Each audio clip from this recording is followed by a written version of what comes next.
안녕하세요. 대치미도 아파트 소유자시군요. 아, 곧 정비구역 지정 고시를 앞두고 계시다니 정말 중요한 시기인데요. 네, 맞습니다. 구역 지정 다음엔 이제 예비추진위원장 선거. 이게 또 큰 관문이잖아요. 그렇죠. 리더를 뽑는 일이니까요. 근데 여러 단체가 좀 경쟁하는 상황이라고 들었어요. 이럴 때일수록 그 공정한 선거 관리가 정말 중요할 것 같습니다. 사업의 첫 단추니까요. 네, 아주 중요합니다. 그래서 오늘 보내주신 자료들 좀 보면서요. 이 재건축 선고가 왜 중요하고 또 어떤 점들을 좀 눈여겨봐야 하는지 그리고 요즘 많이 얘기 나오는 전자투표 있잖아요. 아, 네. 전자투표요? 네. 그게 과연 정말 명쾌한 대안이 될 수 있을지 핵심만 좀 쏙쏙 뽑아서 이야기 나눠보려고 합니다. 어르신들도 좀 알기 쉽게, 명료하게 풀어볼게요. 바로 시작해볼까요? 네, 좋습니다. 그 재건축 사업에서 리더, 그러니까 추진위원장이나 조합 임원을 선출하는 과정은요. 이게 단순히 그냥 대표 한 명 뽑는 게 아니거든요. 그렇죠. 주민들 각자의 그 소중한 재산권 행사 방식, 그리고 사업 전체 방향, 이걸 다 결정짓는 핵심 절차입니다. 아, 재산권하고 방향까지요? 네. 실제로 그 인천시 도시정비사업 분쟁 연구 자료가 있는데요. 이걸 보면 많은 갈등이 바로 이 추진이 나 조합 설립, 또 운영 과정에서의 내부 문제, 특히 그 리더 선출 관련해서 많이 시작돼요. 듣고 보니까 정말 그런데요. 이 첫 리더 선출부터 뭔가 좀 잡음이 생기면 사업 전체가 좀 흔들릴 수도 있겠어요. 구체적으로 선거 과정에서 어떤 문제들이 좀 자주 보이나요? 서울지방변호사회 회보에 나온 내용들을 보면요. 몇 가지 좀 단건 문제들이 있어요. 우선 선거를 관리해야 할 선거관리위원회, 이 선관위가 좀 중립적이지 못하고 특정 후보한테 유리하게 뭐랄까 편파적으로 운영되는 경우가 있고요. 아, 선관위의 중립성 문제군요. 네. 또 누가 투표할 자격이 있는지 이 선고인 명부 확인이 좀 불분명하거나 제대로 안 되는 경우도 있고요. 심지어는 임시위원장이 선거 과정에 부당하게 개입하는 그런 사례도 발생합니다. 아, 그런 절차적인 하자들. 그렇죠. 이런 절차적 하자가 결국에는 선거 무효 소송으로까지 번지기도 해요. 그렇게 되면 사업 지연되고 비용 부담도 엄청나게 커지죠. 그런 과거 문제들 때문에 좀 더 투명하고 효율적인 방법을 찾게 된 거군요. 그래서 법도 바뀌고 전자투표가 도입된 거고요. 실제 도입 사례들을 보면 꽤 괜찮았던 것 같던데요. 네, 맞아요. 기대만큼이나 긍정적인 면들이 분명히 있습니다. 서울시가 10개 조합에서 시범 운영을 해봤는데 그때 조합원 만족도가 무려 98%에 달했다는 결과가 있어요. 상당히 인상적이죠. 98%요? 와. 네.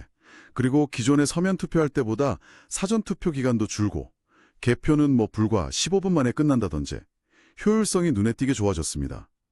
서초 신동아 재건축 같은 경우는 전자투표 참여율이 64.5%까지 나오기도 했고요. 이야. 시간이나 비용 절감 효과는 확실히 좀 매력적이죠. 15분 만에 개표라니, 그건 정말 빠르네요. 시간 절약은 진짜 큰 장점인데, 근데 그럼에도 불구하고 좀 우려되는 점들도 있다고요? 맞습니다. 이게 빛이 있으면 그림자도 있듯이 해결해야 할 과제들도 남아 있습니다. 첫 번째로 가장 많이들 얘기하시는 게 바로 디지털 소외 문제예요. 아, 어르신들이나. 스마트폰, 컴퓨터 사용이 익숙하지 않으신 분들께는 이 전자투표가 오히려 또 다른 장벽이 될 수 있거든요. 그렇죠. 사용하기 어려우실 수 있으니까요. 네. 그래서 모든 분들이 동등하게 참여할 수 있도록 일단 시스템 자체를 좀 쉽게 만들고 또 현장에서 충분히 안내해드리고 교육 지원도 하고 이런 게 꼭 필요합니다. 사용자 친화적인 시스템과 현장 지원이 중요하겠군요. 그리고 두 번째는요, 이 전자투표 시스템을 제공하는 업체 선정과 관리의 문제입니다. 업체요? 네. 예를 들어서 부천 심곡 3-1구역 사례를 보면 정부의 규제 샌드박스라고 일종의 시범 운영 허가 같은 건데 이 심사를 완전히 통과하지 않은 업체가 투표를 진행해서 법적 안정성 논란이 좀 있었어요. 아, 그런 일이 있었군요.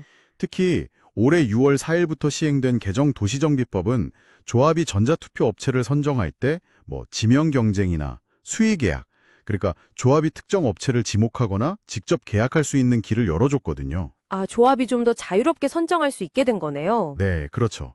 근데 이게 자칫 잘못하면 좀 검증되지 않은 부실업체가 선정될 수도 있고 아니면 시스템 보안 문제라던가 공정성 시비로 이어질 수 있다는 우려가 나오고 있습니다. 그렇군요.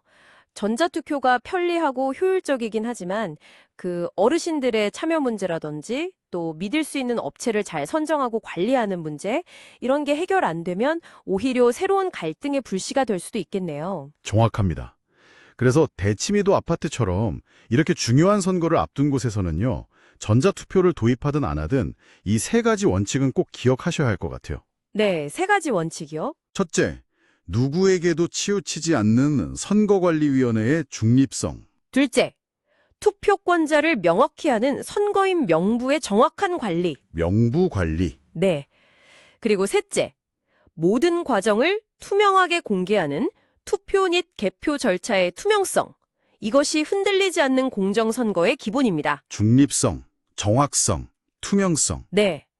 그리고 만약 전자투표를 도입하기로 결정하신다면 시스템이 얼마나 쓰기 쉬운지, 즉 접근성, 그리고 해당 업체가 얼마나 믿을만하고 안전한지, 공신력과 보안성이죠. 이걸 철저하게 검증하는 과정이 반드시 필요합니다. 네.